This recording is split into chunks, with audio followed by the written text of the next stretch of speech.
Today's reading starts at Leviticus 6.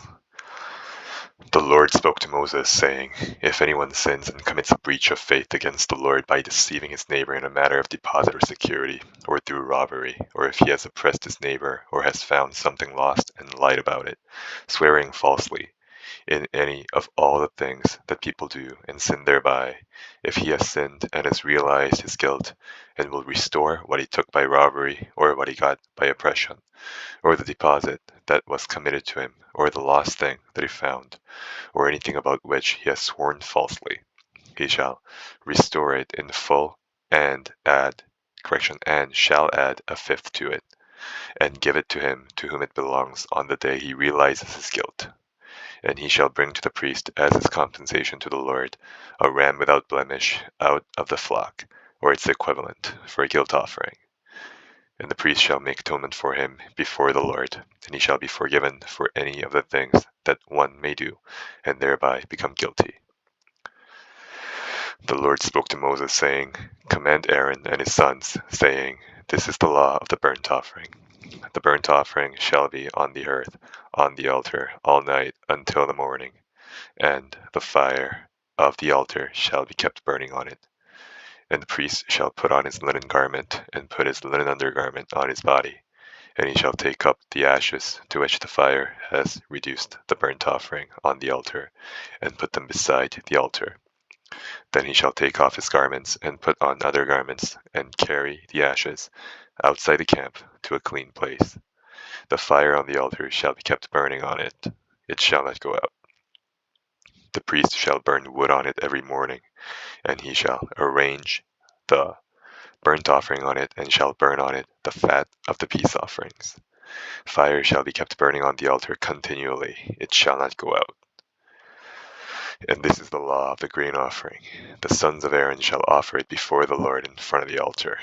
And one shall take from it a handful of the fine flour of the grain offering, and its oil, and all the frankincense that is on the grain offering, and burn this as its memorial portion on the altar, a pleasing aroma to the Lord. And the rest of it Aaron and his sons shall eat. It shall be eaten unleavened in a holy place. In the court of the tent of meeting they shall eat it. It shall not be baked with leaven. I have given it as their portion of my food offerings. It is a thing most holy, like the sin offering and the guilt offering.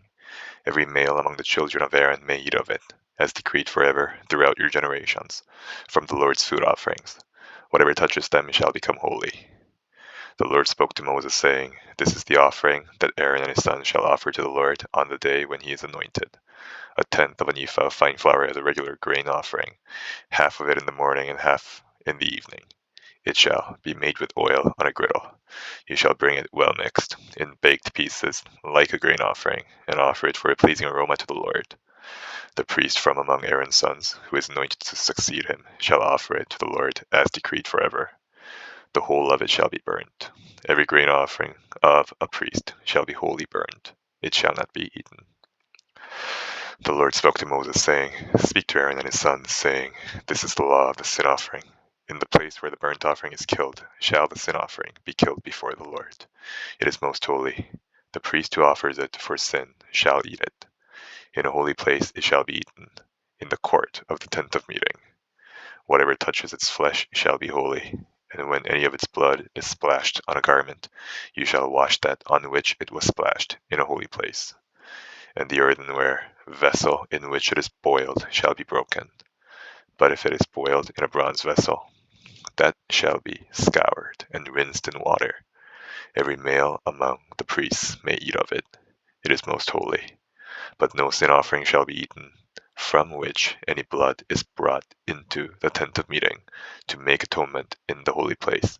It shall be burned up with fire. Next we're at Psalm 5. Give ear to my words, O Lord, consider my groaning. Give attention to the sound of my cry, my King and my God, for to you do I pray. O Lord, in the morning you hear my voice. In the morning I prepare a sacrifice for you and watch. For you are not a God who delights in wickedness. Evil may not dwell with you. The boastful shall not stand before your eyes. You hate all evildoers. You destroy those who speak lies. The Lord abhors the bloodthirsty and deceitful man. But I, through the abundance of your steadfast love, will enter your house. I will bow down toward your holy temple in the fear of you. Lead me, O Lord, in your righteousness because of my enemies. Make your way straight before me. For there is no truth in their mouth. Their inmost self is destruction. Their throat is an open grave. They flatter with their tongue. Make them bear their guilt, O God. Let them fall by their own counsels. Because of the abundance of their transgressions, cast them out, for they have rebelled against you. But let all who take refuge in you rejoice. Let them ever sing for joy, and spread your protection over them, that those who love your name may exult in you. For you bless the righteous, O Lord. You cover him with favor as with a shield. Next we're at Psalm 6. O Lord, rebuke me not in your anger, nor discipline me in your wrath. Be gracious to me, O Lord, for I am languishing. Heal me, O Lord, for my bones are troubled. My soul also is greatly troubled. But you, O Lord, how long? Turn, O Lord, deliver my life. Save me for the sake of your steadfast love. For in death there is no remembrance of you. In Sheol who will give you praise? I am weary with my moaning. Every night I flood my bed with tears. I drench my couch with my weeping. My eye wastes away because of grief. It grows weak because of all my foes. Depart from me, all you workers of evil, for the Lord has heard the sound of my weeping. The Lord has heard my plea. The Lord accepts my prayer. All my enemies shall be ashamed and greatly troubled. They shall turn back and be put to shame in a moment. Next we're at Proverbs 21. The king's heart is a stream of water in the hand of the Lord. He turns it wherever he will. Every way of a man is right in his own eyes, but the Lord weighs the heart. To do righteousness and justice is more acceptable to the Lord than sacrifice. Haughty eyes and a proud heart, the lamp of the wicked, are sin. The plans of the diligent lead surely to abundance, but everyone who is hasty comes only to poverty. The getting of treasures by a lying tongue is a fleeting vapor and a snare of death. The violence of the wicked will sweep them away, because they refuse to do what is just. The way of the guilty is crooked, but the conduct of the pure is upright. It is better to live in a corner of the housetop than in a house shared with the quarrelsome wife.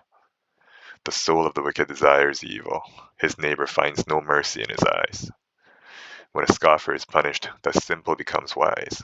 When a wise man is instructed, he gains knowledge.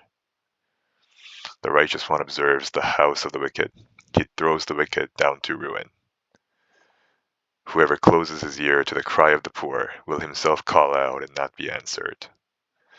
A gift in secret averts anger, and a concealed bribe, strong wrath.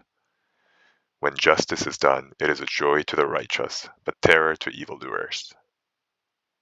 One who wanders from the way of good sense will rest in the assembly of the dead. Whoever loves pleasure will be a poor man. He who loves wine and oil will not be rich. The wicked is a ransom for the righteous, and the traitor for the upright. It is better to live in a desert land than with a quarrelsome and fretful woman. Precious treasure and oil are in a wise man's dwelling, but a foolish man devours it.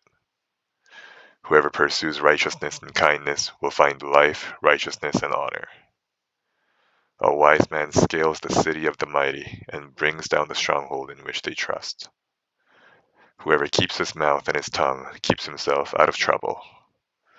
Scoffer is the name of the arrogant, haughty man who acts with arrogant pride. The desire of the sluggard kills him, for his hands refuse to labor. All day long he craves and craves, but the righteous gives and does not hold back. The sacrifice of the wicked is an abomination. How much more when he brings it with evil intent?